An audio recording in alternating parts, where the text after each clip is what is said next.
Всем большой привет! Сегодня хочу поделиться с вами рецептом вот этой вот совершенно воздушной, очень вкусной, аппетитной выпечкой из бисквитного теста. Выпечке я придала форму треугольников, поэтому и название у нее «Бисквитные треугольники с изюмом». Как сейчас модно говорить, ловите рецепт.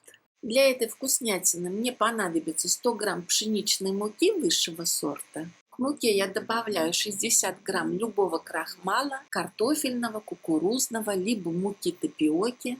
Сюда же я добавляю чайную ложку разрыхлителя. Разрыхлитель у меня домашний, ссылка на него будет в описании под видео. Теперь нужно все хорошо перемешать, и пока мучную смесь можно отставить в сторонку. Также мне понадобится 3 яйца, я их выкладываю в миксер. Добавляю к яйцам 150 грамм сахара.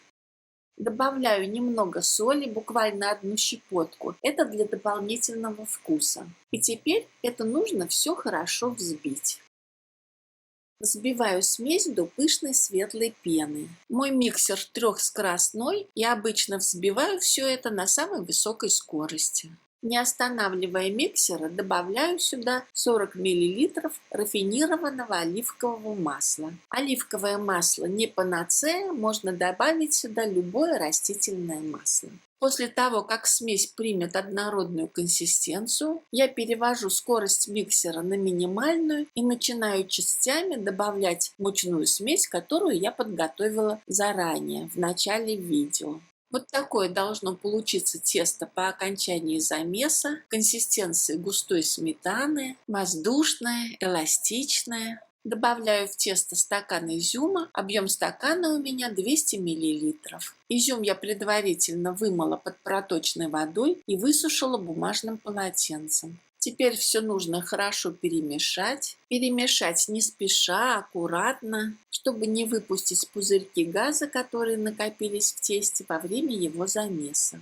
Форму для выпечки нужно хорошо промазать маслом, либо покрыть ее качественной бумагой для выпечки. Размеры моей формы 35 на 25 сантиметров. Я специально беру такую большую форму, чтобы бисквит получился не очень высокий, примерно 1–1,5 сантиметра. На всякий случай я еще дополнительно присыпаю форму мукой, аккуратно выкладываю тесто в форму, равномерно разравниваю тесто по всему основанию формы и отправляю на выпечку в разогретую духовку до 180 градусов по Цельсию минут на 15.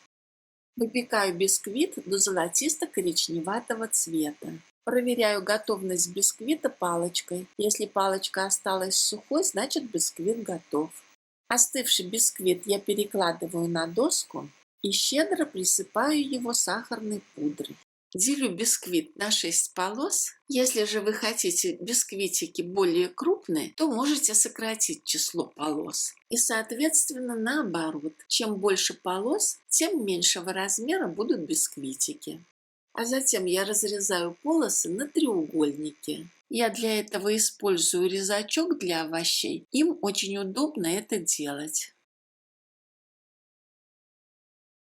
Вот такие получились у меня бисквитные треугольнички, нежные, воздушные. Изюм придает этим бисквитикам совершенно изумительный вкус. Не знаю, к чему эти бисквитики отнести, к печенью или к пирожным. Думаю, по вкусу они все-таки ближе к пирожным. Такая выпечка понравится всем, это я вам точно говорю, и украсит любой праздничный стол. Пеките на здоровье, радуйте себя и близких, и до встречи на моем канале.